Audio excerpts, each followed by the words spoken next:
पीछे जाना पड़ेगा। नहीं पीछे चला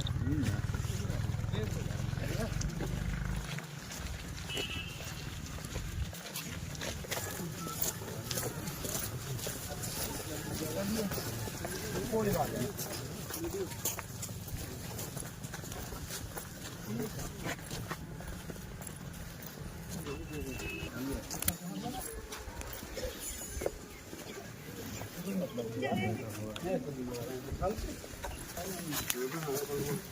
एससी छात्र की 10वीं के छात्र की मौत हो गई। उसके बाद से पूरे गांव में जो है एक प्रशासन तो इस वक्त है ही मौजूद, साथ ही साथ पूरे बहुजन समाज में आक्रोश है। वामन मेश्राम जी जो वामसेफ के राष्ट्रीय अध्यक्ष हैं, एक बहुजन समाज के बड़े नेता हैं, उनकी पत्नी की जो है आज पीड़ित परिवार से मिलने के लिए आई है मेश्राम जी। हम उनसे बात करेंगे वो क्या कहना चाहते हैं इस घटनाक्रम पर। आज पीड़ितों से बात करेंगे, क्या आश्वासन, क्या भरोसा दिया है।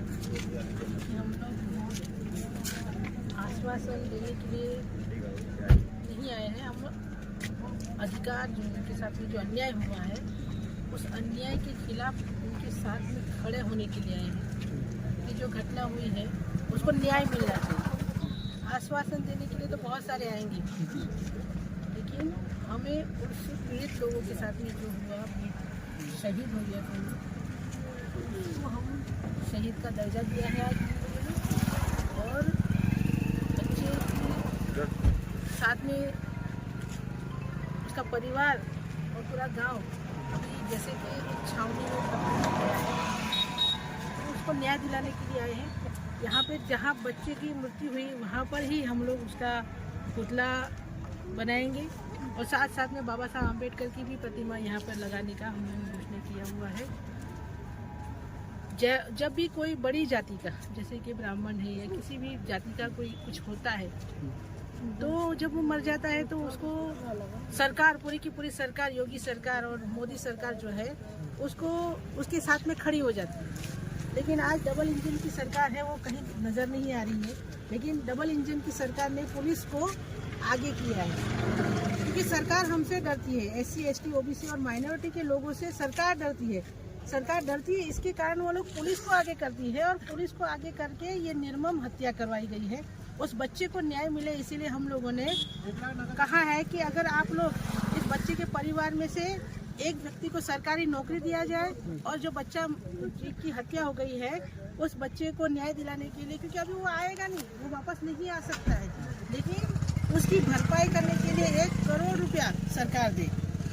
लेकिन घटना को 5-6 दिन हो गए, अभी तक जो आरोपी है उनके खिलाफ कोई कार्रवाई नहीं हुई है। जो परिजन है, वो जो मेन आरोपी बचा रहे हैं, वो SDM और जो पुलिस चौकी इंचार्ज थे उनको बताया जा रहा है, लेकिन उनके खिलाफ कोई कार्रवाई नहीं हो रही है। इसीलिए ही हमारे राष्ट्रीय नेतृत्व वामन मेश्राम साहब ने और हमारे बहुजन मुक्ति पार्टी के राष्ट्रीय अध्यक्ष माननीय परवेंद्र प्रताप सर और हमारे युवा राष्ट्रीय अध्यक्ष माननीय अनिल माने सर, डॉक्टर अनिल माने सर हमारे साथ में है। उन्होंने घोषित किया है, अगर आप लोग ये 2-3 दिन के अंदर अपराधी जो है, अपराधी ने ही जो बच्चा मर गया है उसके ऊपर अलग से FIR किया है। जो दोषी है, दोषी फरार है, उसको घर पे बिठाया गया है, उसको ट्रांसफर कर दिया गया, लेकिन सही में उसको सजा देनी चाहिए थी, सजा नहीं दिया है। इसलिए हम लोगों ने इनको, सरकार को अल्टीमेट दिया गया है, अगर आप लोग 2-5 दिन के अंदर अगर ये दोषियों का अगर आप लोग पकड़ते नहीं और सजा नहीं देते तो उत्तर प्रदेश बंद करेंगे। राजस्व निरीक्षक की तरफ से कल जो है एक FIR दर्ज की गई है, जिसमें 19 अज्ञात लोगों के खिलाफ FIR दर्ज की गई। उन्हीं लोगों के खिलाफ क्या लगता है मामले को थमाने का, पलटने का और आरोपियों को बचाने का? ये पूरा राजनीति का है सारा षड्यंत्र। ये लोग हमारे लोगों को, गरीब लोगों को डराने का षड्यंत्र कर रहे हैं, लेकिन अभी गांव वालों को डरने की ज़रूरत नहीं है।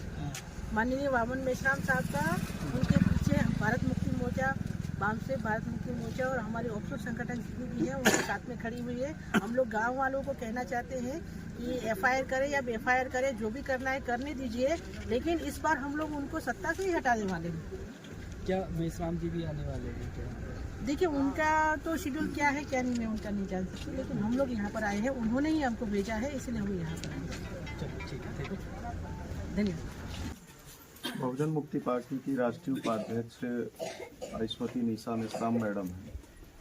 मैं उनसे जानना चाहूँगा कि इस घटना पे किस तरह की पहल और रणनीति बना के आप लोग लड़ाई लड़ें जिससे बच्चे को न्याय मिले, परिवार को न्याय मिले और मूल निवासी बहुजन समाज में इस तरह की घटना दोबारा ना हो, क्योंकि यह घटना ये पहली घटना नहीं है, इस तरह की घटनाएं देश भर में हो रही है। इसके लिए आप लोगों की क्या पहल है?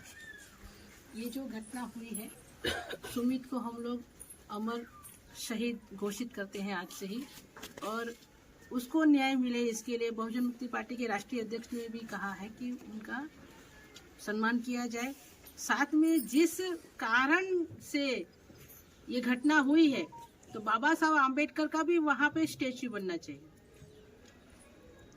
और इस गांव की जो महिलाएं हैं वो वीरांगना है, और वीरांगनाओं ने जिस तरह से बाबा साहब आम्बेडकर के फोटो को वो पुलिस वाले जबरदस्ती खींचकर उसको तोड़ने की कोशिश कर रहे थे, इन वीरांगनाओं ने जिस तरह से लड़ाई लड़ी है, उन सभी महिलाओं को 25-25 लाख रुपया दिया जाए, क्योंकि उनको भी मारा गया है, पीटा गया है। और जो हमारा बच्चा शहीद सुमित हुआ है उसको न्याय मिले, इसीलिए सरकार से हम लोग कहना चाहते हैं उसको 1 करोड़ रुपए की राशि दिया जाए और इस घर के परिवार के एक सदस्य को सरकारी नौकरी दिया जाए। क्यों? क्योंकि जब भी ऐसी कोई घटना होती है, अगर कोई ब्राह्मण का लड़का या किसी के साथ में अगर ऐसी घटना हुई होती तो पूरी की पूरी प्रशासन सारा का सारा लाइन में खड़ा हो गया होता। आज एससी का बच्चा मर गया है, उसके तरफ किसी भी सरकार की कोई भी आदमी आके यहाँ पे खड़ा नहीं है। ऊपर से उसको डराया जा रहा है, धमकाया जा रहा है। मैं जब यहाँ से आ रही थी तो मैंने जहाँ देखा कि 4 पुलिस वाले आंसू के बॉम्ब लेके खड़े हुए हैं वहां पर। आप देखिए क्या मतलब है, मतलब अभी भी आंसू के बॉम्ब वहां पर लेके रोड पर खड़े हुए। क्यों भाई, क्यों डराने की कोशिश कर रहे हो हम लोगों को? है ये जनता आपको वोट देकर शासन में लाने वाली जनता है। अगर आप लोगों ने ये रोका नहीं और शहीद सुमित को अगर न्याय नहीं मिला तो ये कहीं आपके आंसू आपकी कुर्सी तक ना पहुंच जाए। आपकी कुर्सी को हिलाने का और आपको कुर्सी पर से गिराने का हम लोग दम रखते हैं। बहुजन मुक्ति पार्टी के राष्ट्रीय अध्यक्ष ने जिस तरह से कहा है, अगर शहीद सुमित को अगर न्याय नहीं मिला तो सुमित शहीद को अगर न्याय नहीं मिला तो हम उत्तर प्रदेश बंद करके रहेंगे। भाइयों तथा बहनों, ये न्याय और हक की लड़ाई है। अगर आप सभी लोग आने वाले चुनाव के लिए अभी से तैयारी कर लीजिए। ये बीजेपी की डबल इंजन की सरकार को हमको सत्ता पर से हटाना पड़ेगा, तब जाके हमको न्याय मिलेगा। नहीं तो ऐसे तो बहुत सारी पार्टियां आप लोगों के पास आएगी, बहुत सारे लोग आएंगे, लेकिन अगर आपको न्याय दिलाने वाला है तो बहुजन मुक्ति पार्टी ही है। आप लोग लिख लीजिए अपने पास। यहाँ पर आकर बहुत सारे लोग राजनीति चमकाएंगे, अपनी रोटियां सेकेंगे, लेकिन वाम से भारत मुक्ति मोर्चा और उसकी ऑपोजिट संगठन बहुजन मुक्ति पार्टी आप लोगों को न्याय दिलाने के लिए आपके साथ में हमेशा कदमों से कदम कर आपके साथ में खड़ी रहेगी। हम लोग आपके साथ में हैं। आप लोग हमें कभी भी किसी भी समय आप लोग हमको आप आवाज देंगे, हम आपके साथ में खड़े रहेंगे। मैं इतनी ही बात कहना चाहती हूँ। धन्यवाद।